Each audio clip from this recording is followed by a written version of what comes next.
Hey guys, this is Kami Ken, and today my mission is to bring the soul back to comic books. Bring the soul back to storytelling, one panel at a time. It's something I feel that has been missing in modern stories, and something I feel like I want to represent in the work that I create. I've always wanted to create stories with sincerity, with heart, with soul, that soul of the past that is missing these days, where stories felt like they were trying to tell you something about life in some way, shape, form, or fashion, that once the story was over, you got something out of it that you could take on to the rest of your life. The stories these days that I see online, that are being hyped up online, it just doesn't feel like I can get as much from those types of stories anymore.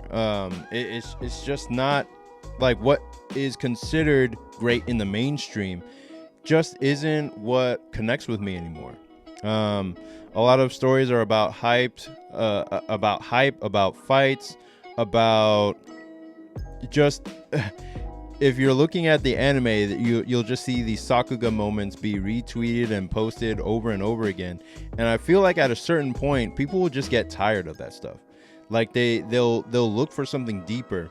And when they try to find that depth in the stories that are coming out these days, they're just gonna come up empty.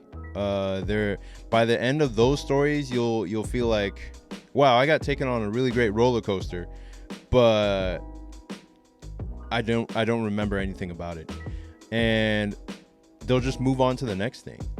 If you don't put that type of soul, that type of sincerity in the story, and that if you don't give the reader something to take away from the piece of work that you're creating, by the end of it, they'll just be like, okay, that was cool, and then move on to the next thing immediately.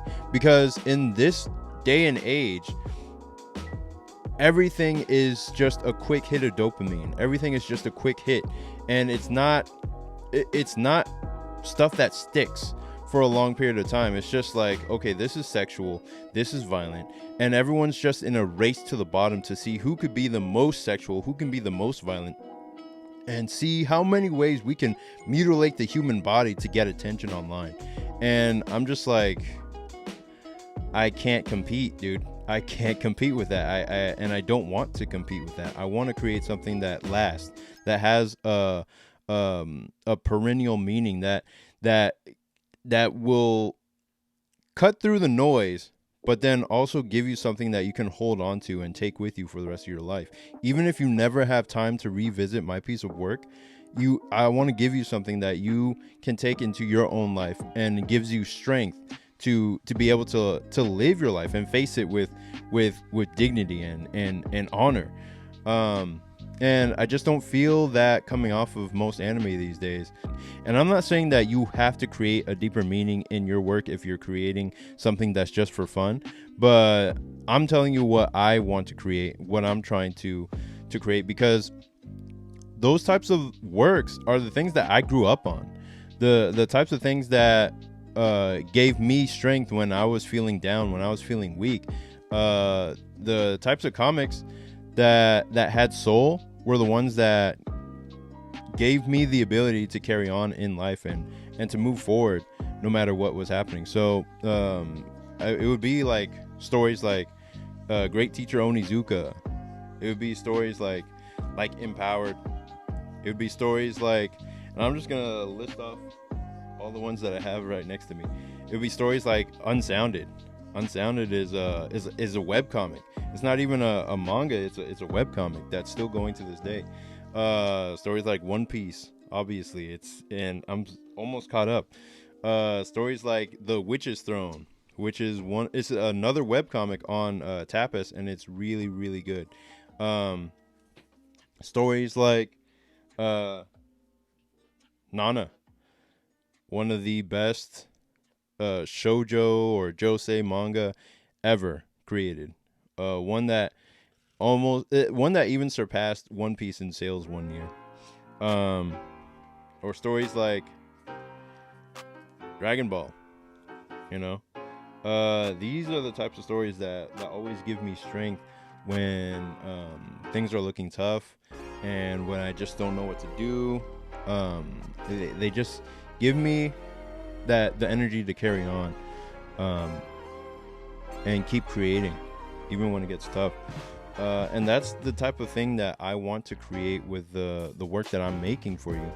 I want you to take something away from it. I want you to get that feeling inside of you, like, oh, this is sincere. This person is trying to impart something to me. And that's what I tried to do with my first story, Air Rider. And even though it's on hiatus, when it comes back, when I do start making it again, I want it to have more of that feeling that you can get behind these characters, that they feel real, and that you can connect to them in a certain way.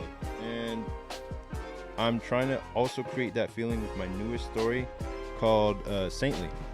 It is a demon chase horror comedy about two female best friends who have to repay a loan from a demon. And basically, the main character, Vivi, she borrowed money a long time ago when she was younger and didn't know any better from a demon, and she was using it on her movies to try to create better quality movies. And then she ends up running out of the money, and then they come looking for her. And the whole story is about how she's trying to balance out creating, like making her creativity work, while also trying not to lose her soul to influences that make her try to bend her morals in exchange for more financial gain. And I feel like that's a struggle that I'm going through a lot these days, and that's why I gave that struggle to her, so that people could relate to what she's going through. I think a lot of creators can relate to that. And so I'm setting up the preview for Saintly to come out soon, so that you guys can check it out and read it. By this Halloween, you'll have a nice preview to read the first chapter and see what Saintly is all about. I'm still making changes, still tweaking things and coloring it up so that it'll look good for the internet. But yeah, that's what I'm working on right now, and I hope you'll join me in my journey to bring the soul back to storytelling, one panel at a time. And I'll see y'all in the next one. Peace.